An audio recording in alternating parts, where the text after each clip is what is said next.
Ambos os carros têm uma coisa que é absolutamente semelhante, é que cada vez que os estamos a conduzir sabemos que estamos praticamente a correr risco de vida, porque são carros que têm uma configuração de volante, suspensões, travões muito antiga, transmitem todas as sensações, mas também são carros completamente abertos, sem grandes sistemas de segurança, vamos a bater com o cotovelo na roda de atrás, praticamente inclinamos nas curvas, não usam cintos, não usam rollbars e portanto dá-nos este contacto com o exterior que transmite essa sensação de velocidade e de perigo.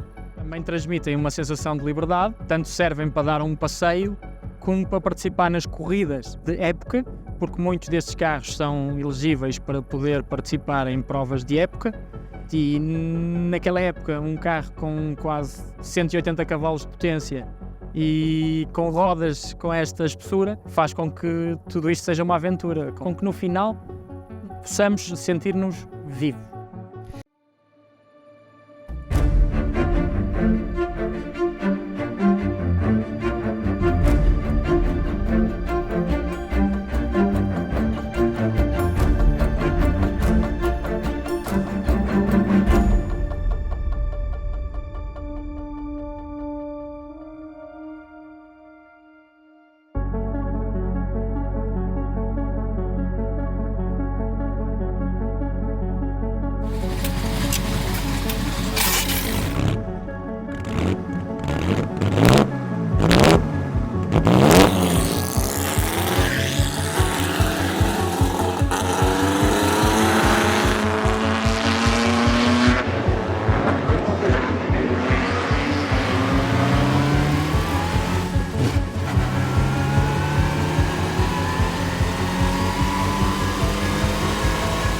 Estamos aqui ao lado de uma 35B de 1930, um dos carros mais icónicos da Bugatti de competição de todos os tempos.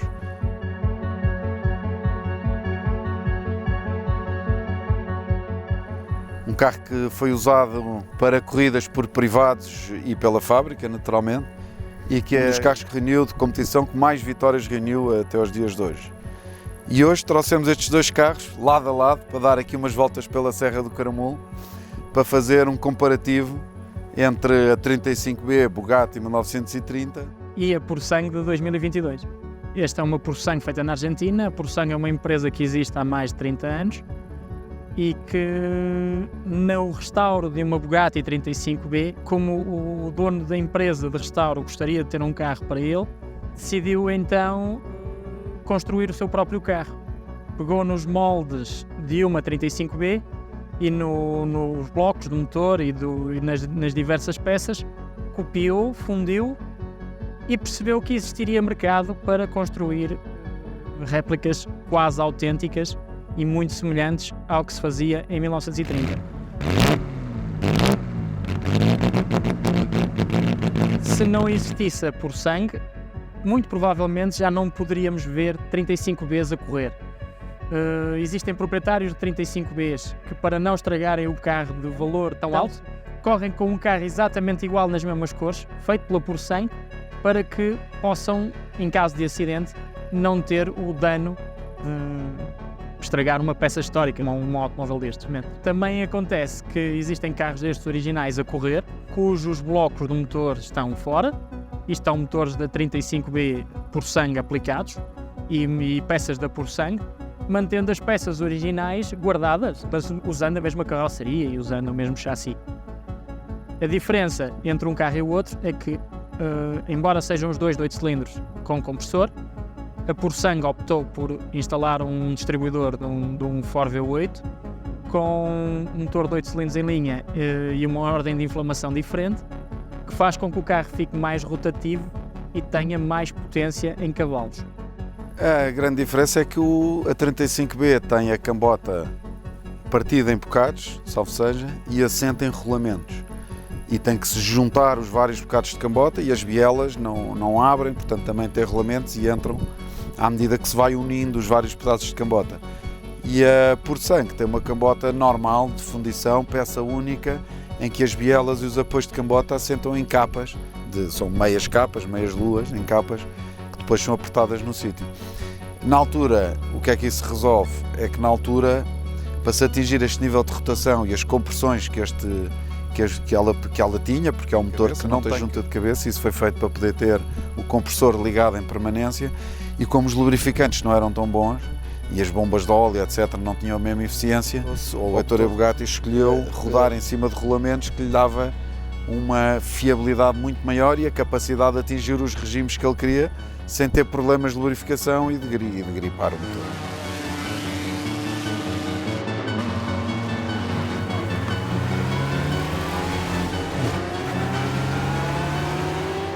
Ambos os carros têm uma coisa que é absolutamente semelhante, é que cada vez que os estamos a conduzir sabemos que estamos praticamente a correr risco de vida, porque são carros que têm uma configuração de volante, suspensões, travões muito antiga, transmitem todas as sensações, mas também são carros completamente abertos, sem grandes sistemas de segurança, vamos a bater com o cotovelo na roda de atrás, praticamente inclinamos nas curvas, não usam cintos, não usam rollbars e portanto dá-nos este contacto com o exterior que transmite essa sensação de velocidade e de perigo.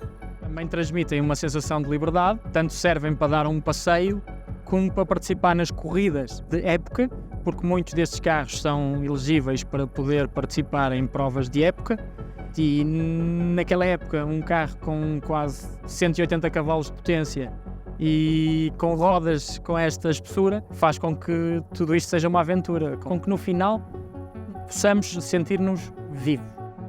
E como também são muito leves, continuam a ser altamente performantes. Portanto, estes carros a andar, ao contrário de outros carros dos anos 30, estes carros a andar em estrada aberta são muito rápidos, continuam a ser muito rápidos. Portanto, é muito fácil ultrapassar, curvar, sentir a velocidade. Agora entendo o porquê destes carros, ou deste carro, ter tido o sucesso que teve em 1930 e ter ganho as corridas que ganhou dos anos 20, meio dos anos 20 até 1930, e depois disso, depois de pararem de ser fabricados, continuavam ainda a ganhar corridas. A ganhar corridas, a baterem-se com carros mais potentes ou mais recentes, e de facto são carros absolutamente maravilhosos. Para quem não pode ter um original, acho que esta será uma solução a ter. A verdade é que eles são iguais, mas depois a conduzir, não te sei explicar porquê, mas noto alguma diferença. Sinto-me mais alto, provavelmente porque o perfil dos pneus desse carro é maior, se calhar as molas não estão pasmadas como estas eventualmente ao longo do tempo já estão, mas eu acho que há aqui um inquantificável, que é que este foi feito pelo Ettore Bugatti e esse não. Sim, exatamente. Este foi feito pelo Jorge Nadon, que é o presidente e dono da empresa Pursang na Argentina. Quando nós juntamos estes pequenos inquantificáveis todos, claro, soma uma pequena diferença. Vou dizer claro. uma pequena diferença. Estes carros, como um verdadeiro carro de competição, não têm um conta-quilómetros. E não eram feitos para saber a que velocidade é que se iam, eram feitos para ser o mais rápido possível naqueles circuitos. Portanto, podem ter algumas configurações que lhe mudam a velocidade de ponta, mas este especificamente foi cronometrado a 201 km/h. Cronometrado, portanto ele consegue atingir esta velocidade. E o que tem aqui de interessante, que eu acho que é extremamente curioso para um carro de competição, é que nos seus instrumentos tem apenas a pressão de ar na gasolina, porque eles não têm bomba de gasolina mecânica nem elétrica. A gasolina é pressurizada no depósito, primeiro manualmente para arrancar e depois com uma bomba que tem, para ser injetada no carburador, porque tinha um grande débito para andar em altos regimes. E portanto ali medimos a pressão da gasolina, a pressão de óleo, que neste caso, não nesse, de vez em quando se curva para um lado, a pressão cai completamente, porque como está sem ter rolamentos não precisa ter uma pressão constante. Um conta-rotações, bem à frente do volante, clássico elemento de um carro de competição, e um relógio. Um relógio que tem corda para 8 dias. Tinha mais umas características interessantes, é que estes carros, que eram um carro de Grand Prix, como se dizia na altura, o que atualmente seria o equivalente a um Fórmula 1, mas à época corria-se com um mecânico ao lado. E fazia-se provas tão longas que os carros, e eles perdem tanto óleo naturalmente, que os carros podiam precisar de, em andamento, era uma inovação que este tinha, em andamento acrescentar óleo ao motor. Então tem uma bomba aqui dentro do carro, em ambos os casos está desativada, nesse nem deve estar ligado ao motor, presumo. Tem uma bomba de óleo normal, de um débito já bastante agradável para que se mantenha o óleo. Não, a minha bomba não está ligada. Esta aqui está ligada ao motor, mas já não tem o depósito deste lado, porque o passageiro ia em cima de um depósito de óleo. Quando começavam a perceber que a pressão estava a cair muito, ele manualmente bombeava óleo para dentro do motor em prova, em andamento. Mas tem ainda uma coisa engraçada, é que todas as Bugattis só tinham ou 4 cilindros ou 8 cilindros. O motor de 8 são na verdade 2 blocos de 4, um à frente do outro, com um cárter que os une aos dois e que torna depois um motor de 8 cilindros. E isso é perfeitamente visível no motor, que diga-se, aliás, é uma peça muito elegante, muito bem desenhada, de linhas retas, de uma simplicidade extrema e de um cuidado enorme e que parece quase uma obra de arte.